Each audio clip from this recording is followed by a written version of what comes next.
Hello mga kabayabas! Welcome back sa aking channel. So for today's vlog mga kabayabas ay magluluto po ngayon si mama ng lumpiang kamoting kahoy with sardinas mga kabayabas. Kaya sana po ipatuloy po niyo ako supportahan sa aking vlog. So walang sawa po niyo pag-suporta at mag-ingat po kayo palagi. God bless po! Ito na po mga kabayabas yung mga kailangan po natin gamitin. Kailangan po natin ng kamoting kahoy, sardines, sibuyas, bawang, at saka po itong ating lumpia wrapper. Tsaka po, ito pong kamote ay ating pong yayaryarin po dito sa ating yaryaran po ng kamote. Yan. Kaya sana po ipatuloy po niyo ako supportahan sa aking vlog. Sa walang sawa po niyong pagsuporta. At wag po kayo mag-skip ng aking ads at yun po napakalaking tulong na po sa aking mga kabayabas. Kaya sa lahat po ng subscriber ko, viewers at silent viewers po, maraming salamat po sa inyong lahat. Bale, ang gagamitin na po nating sardines ay dalawa na po. Isa pong maanghang at saka po original. Yan.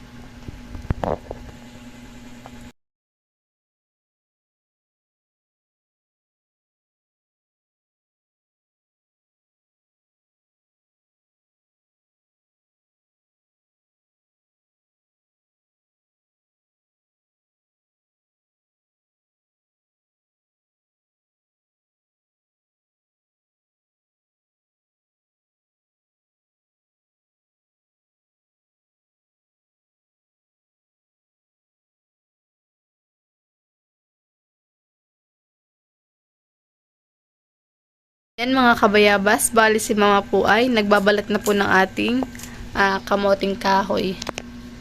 Yan.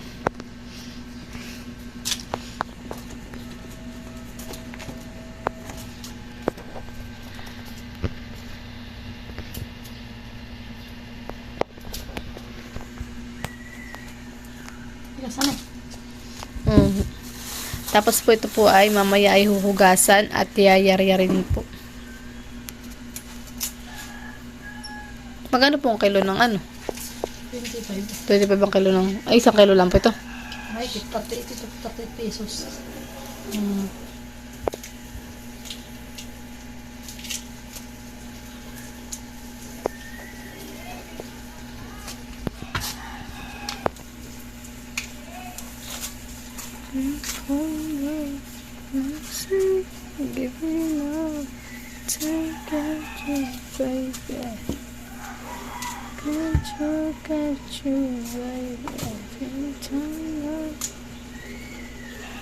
Yan mga kabayabas, bale yung atin pong kamoting kahoy ay tapos na po ni mamang balatan. Yan po ay huhugasan naman po.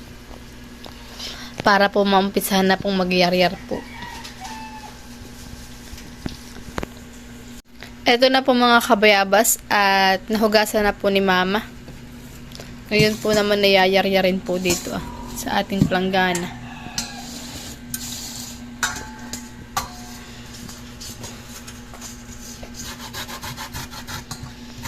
Panches yata yun ay. Ito. Kanino po yan? Lola po na. Kay Lola Paul. Yung plaka ng lolo. Yun din. Hinahanap na yung pangyayaran kami. Wala.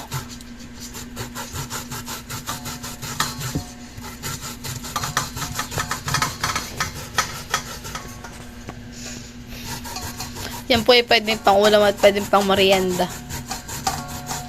Tignan natin sila. Papatikmin po natin sila Lola Paul. Tsaka po sila Tita Huya. Sila kami doon. Nandiyan, baga sila. Kailangan nasa palasdan. Karin. Ang mga si Ate Inakasal at saka si Kuya Amy. Kami din si Bala. Kailangan ko sila yung tinda ng palasdan. Yan mga kabayabas, bali si mga po ay nagyayaryar. Ako naman po ngayon ay maghihiwa po ng ating ricado, bawang at saka po sibuyas. Yan. Gawin mo na ka na eh. Ito daw po ay pipinuhin.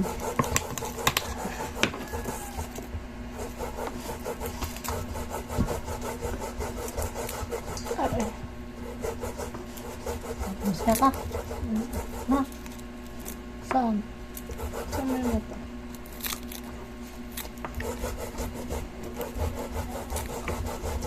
Bale, si kuya po mga kabayabas ay nasa tungguhin po.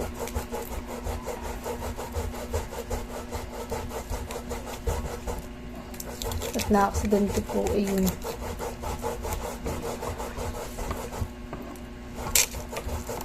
Harap pa rin maglakadahan. Harap pong maglakad kasi may tahi po sa singit. Ang tahi ay 18. 18 ang tahi. Kasi hindi pa rin po kasama yung dun sa loob po ay hindi ko po alam kung yun tayo natutunaw, yung tinahi ay dun sa loob, dun sa pinakanlaman. Pero dun sa balat ay 18 po ang tahi.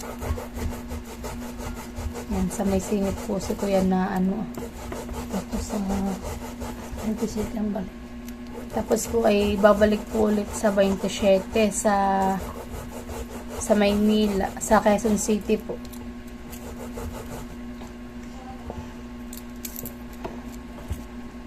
At bali, titignan kung tatanggalan na ng anahan eh. Tatanggalan ng tahi. Tatanggalan na po ng tahi. Bali, si Papa po lang yung kasama niya. Doon po sa Quezon City. At nung dinala po nila mama sa... Ay, nung unang-una po, dito po namin dinala sa Claro. Dito po sa Infanta. Tapos po ay... Sabi kailangan daw iluwas. Ay di niluwas po nila mama sa Lucena. Ay puno po. Hindi rin po pinanggap. Hindi sa may opera yung ano, kanyang... Kasi nag-offer po yung kanyang commander ni kuya po. Yung sponsor po ni kuya. Na dalhin daw po ay sa Quezon City sa Biluna po mga kabayabas. Doon po nila dinala si kuya. Kasi yun po. Lahat po ng katawan ni kuya ay chinek, likod, x-ray at saka po ultrasound, tsaka yung basta lahat po ng Ano ito, itong isa pa? Ano pa? Gare. Ano pa nga, ayun. Basta lahat po ng Ano nga, ayun, yung sa ulo. CT scan. CT scan. CT scan din po si kuya. Tapos po ay iyon. Lahat po ng part ng katawan po ni kuya mula ulo hanggang paa po ay pinag-check po kung may bali or ano po. Ano nga kasi natin yung pagdagan? Mga sundalo. Si Kumbay. Silcom. Selcom. Sa Selcom po mo namin. Silcom ba ka? Hindi. Parang ano yun. Silcom sa Lucena. Silcom. Sulcom. Silcom. Oo, Selcom. Sa Silcom po pala. Una-una po dinala po ay sa QMC. Oo, sa QMC. Paka-MC. Pero Sa QMC po sa Lucena ay dinala rin po si kuya pero hindi po pumayag at ano po punong-puno po hindi daw pumaatindi si kuya. Tapos ay dinala po nila sa Silcom. pumayag. Pumayag. Oo, kaya lang ay Mag-iintay. Waiting. Waiting. Eh, hindi pumayag yung commander Yung niya. commander po ni kuya hindi daw po pumayag na mag-intay pa po doon ng matagal dahil marami na pong dugo yung nawawala po kay kuya. Tapos ay dinala po nila sa Sulcuman. Dinala po nila sa Sulcum ay ano po hindi sabi po nung komanderhan eh. Hindi, sabi ng mga staff ng Sulcom, yung mga nangangaroon, ay dalhin daw sa Sa Quezon City. Quezon City, Sa sa Biluna, at nangangaroon daw lahat ng kompleto daw ng gamit doon. doon po Kaya dinala. transfer siya ng Biluna. Baka daw may bali. Baka daw po may bali dahil yung pinakang doon sa may singit po ni kuya ay nagpapalpitate po yung pinakang litid po niya. Ay yun po, kaya natatakot din po yung mga nurse na dapat daw po ay i-check daw po muna lahat ng part ng katawan ni kuya bago daw po tahiin. Kaya dinala po si kuya sa Quezon City para doon po i-check buong ang katawan po ni kuya. Pero sa mga nagpadala sa kanya doon. Commander na yan. Tapos ay, yun, kaya, yun, tapos ay, malaking tulong din po yung mga sa doon po sa commander ni Kuya dahil si Kuya po ay tinulungan po na para po madala po doon sa Vilo na pinadalhan po si Kuya ng ambulance, tapos po ay pinadalhan din po ng mga assistant, ng mga yung pong ilang sundalo bagang kasama ni Papa doon? 3 pong sundalo po ang kasama po ni Kuya papunta po sa Vilo na. Maraming salamat. Kaya maraming salamat po sa lahat po na tumulong kay Kuya at mga nag-asikaso po ng pagpunta po ni Kuya doon, mga papel po doon po sa sir po ni Kuya, sa commander po niya. Tapos po ay tapos po doon po sa Quezon City po ay maraming salamat din po sa mga nag-assist po kay Kuya, mga doctor, mga nurse po, mga assistant po. Yun, maraming salamat po sa inyong lahat. Dahil mabilis pong pinrocess yung papel po ni Kuya para po agad po ay ma-check po lahat ng buong katawan po ni Kuya. Yun, kaya yun. Bale, si Kuya po ay hindi na rin po kinonfine dahil hindi daw naman po yung wala po namang tama siya sa buto, hindi po grabe. Basta siya po ay may tahi pong 18 na tahi po ang kanyang na dito po sa kanyang singit. Talaga pong parang sandangkal pong mahigit po sa akin dahil maliit naman po yung aking kamay, mas isang dangkal mahigitan. Yun, ganun po kalaki. Tapos talaga pong bukang-bukas siya ay pinagdait po talaga nung nurse na para po magdikid po. Tapos po yung mga doktor, maraming salamat po sa inyo lahat. At si Kuya po ay yun, naintindi po ninyo lahat ng mabuti. Tapos po ay maraming salamat din po dun sa mga kapatid po ni Papa na tumulong. Tapos ay kanila Lola Paul po.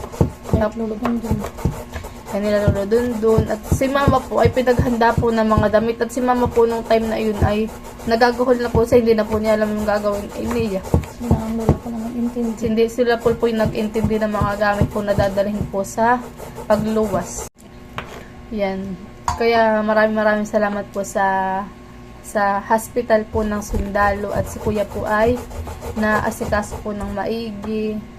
Madali po na process yung kanya pong papel. Tapos po ay iyon, maraming salamat po dun sa commander po ni Kuya, sa mga doktor, nurse, assistant na naging daan po para po si Kuya ay maging matahian na, maging okay. Yun, kasi babalik po sila sa Quezon City sa Vilo na po ay sa 27 para tahiin po yung sugat. Tanggalin yung sugat, yung tahi po. Dahil yung tahi po niya hindi po yung natutunaw. Ang natutunaw lang po yung dun po sa pinakanlaman po niya. Pero yung dito po sa labas na 18 na tahi ay tatanggalin po sa 27.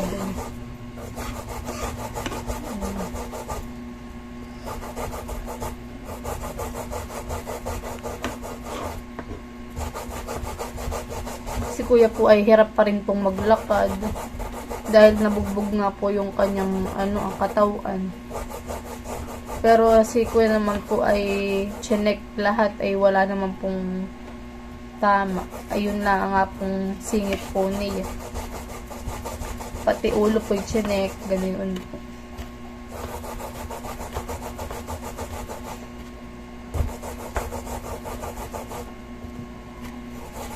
Kaya maraming salamat po sa mga tumulong. Hindi ko na po namin kayo isa-isa. Yun naman po ay alam na po niyo sa sarili ninyo. Kaya thank you po. God bless po sa inyong lahat.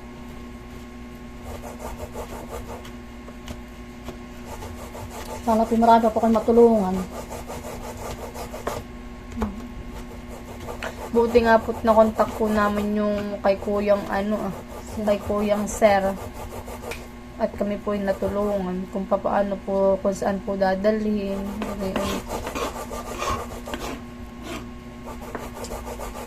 Bali yung Quezon City po ay tinakbo lang po ng ambulance ng 3 hours. Yun po ay traffic pa po nung time na iyon. Tapos po si mama po sa Bilo na po sa Quezon City. Hindi na po si mama sumama at bawal po doon ng babae. Dapat po ay lalaki lang. Isa Kaya lang. tapos po ay isa lang daw po talaga ang pwede. Kaya si Papa lang po yung sinama.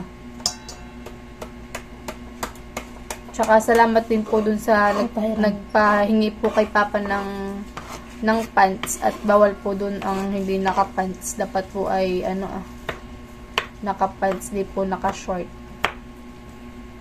Thank you po.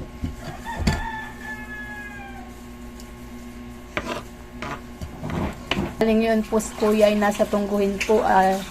Nandun naman po si Lola, yung nanay po ni Papa. Yun po yung nag-aalaga muna. Kami naman po doon ay mama ibabalik din. Si mama lang po yung naglalaba tsaka po si Papa.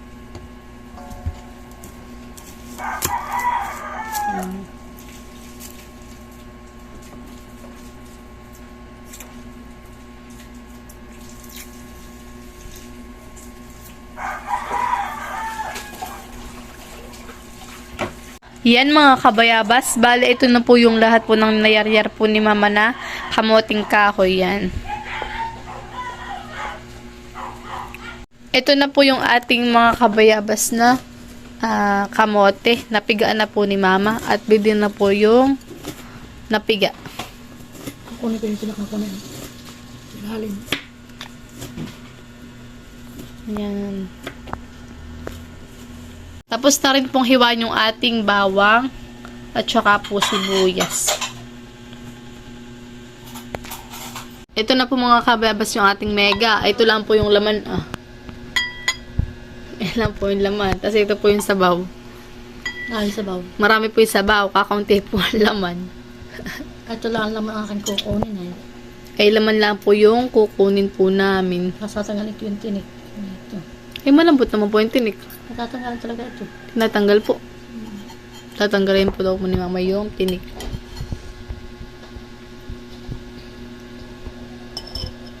Yan. Marami sabaw. Yan mga kabayabas. Bali, dalawa na po yung nilagay po ni mamang sardines. Yan. Yan po yung lahat na sardines po na nilagay po ni mama. Dalawa po yan. Tapos ay tinanggalan po yan ni mama ng tinik po dun sa gitna. Tinudurog na po ni mama ngayon. Yun ay malasan eh. Yan mga kabayabas, bale, imimix na po ni mama yung ating sardines dito po sa ating kamoting kahoy. Para mo mag-mix na po sila. Tapos ilalagay mo na rin po yung mga babang sibuyas.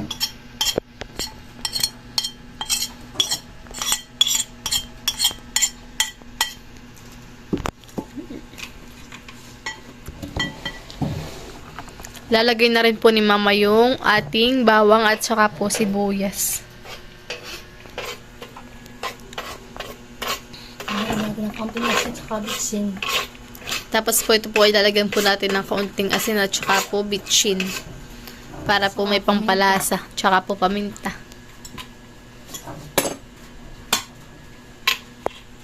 Yan, nilalagyan na po ng asin. Lalagyan na po ni mama ng paminta.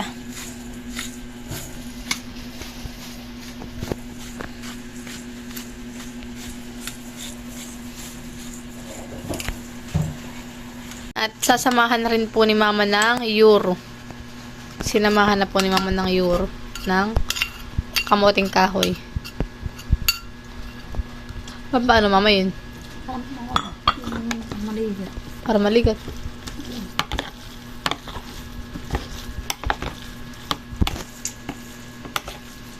Yan mga kabayabas at si mama po ay nagbabalot na ng ating lumpiang kamoting kahoy with sardines. Ito na po mga kabayabas lahat ang nabalot pa ni mama at nag-try na rin po kami mga kabayabas at nagprito na rin po si mama. Itatry po namin kung anong lasa po na itong kamoting ito. Yan. Tama sa alat. Kung tama baga po ang lasa or ano. Yan. Ano kaya mama masarap? Sigurado. Okay, tikman mo. Titikman po natin mga kabayabas itong lumpia ni Mama. Ano kaya? Mainit naman ay. Namili ng malaki. Eat. Ano ako din pagka. Tapos din. Wala nga pala. Ito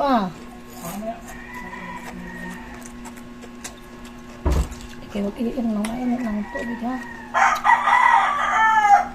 Sarap. Parang mauubos ko ito Tama na sarap. Uho ka ng uho. Mamaya naman ay hindi. Dito.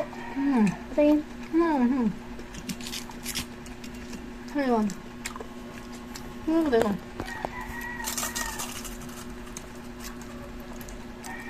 Ano? Harap ko na. Parang giniling. Ano eh?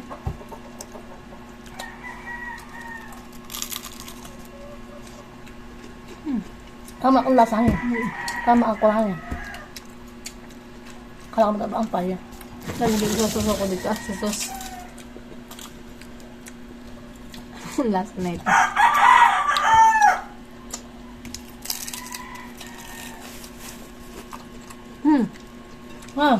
Mahal.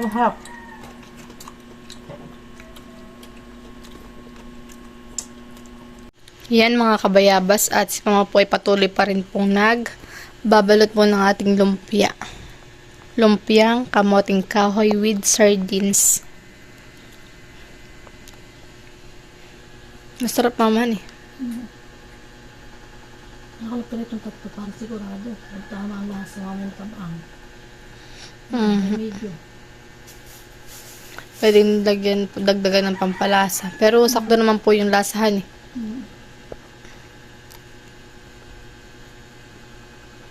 Nasang sardinas sa'yo. Kasi parang giniling. Ito na po lahat. Kasi may dun pa po. Bali yung binili ko pong wrapper ay limang pandalaang po.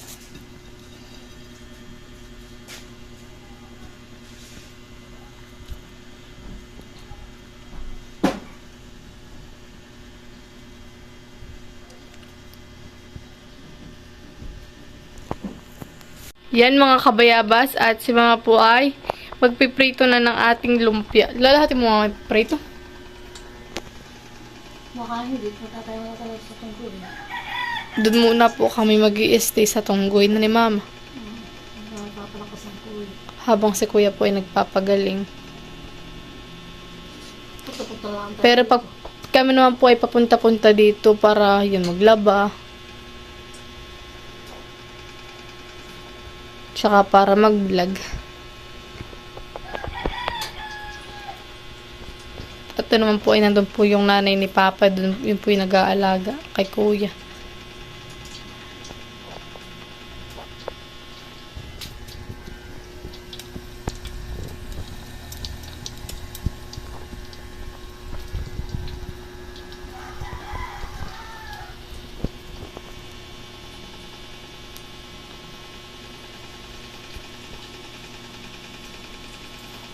Dapat mamay lagyan mo ng ano pa.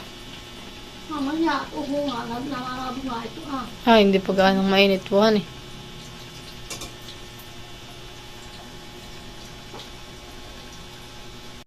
Yan mga kabayabas, bali kami po ay mamimigay na ng lumpia.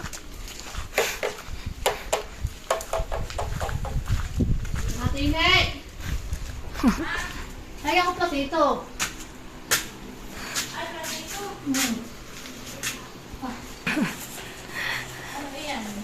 Lumpia po. Ay, salamat. Tama na yun. Ate ito pa. Salamat. Sige po. Dito naman po kami po magbibigay kay Lola. Alam mo siya. May pagbilang sa ito. Oo, tulog naman si Nene. Oo, ang big. Ay, nakataya na ako, Tia. Tita Huya naman kami, kay Tita Huya naman po kami mamimigay. Atay. Hindi. Kahabatin ko. Lagay mo naman lang din yan, at si Tita po yung naglalaba. Ay, naglalaba.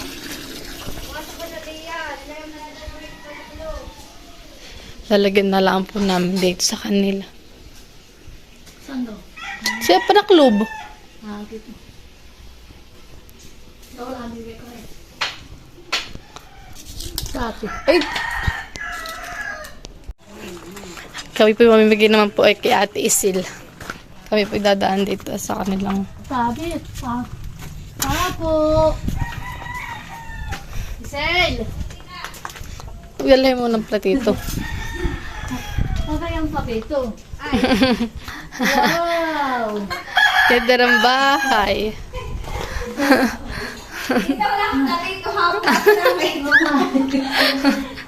Tatat na mo ito. Sige.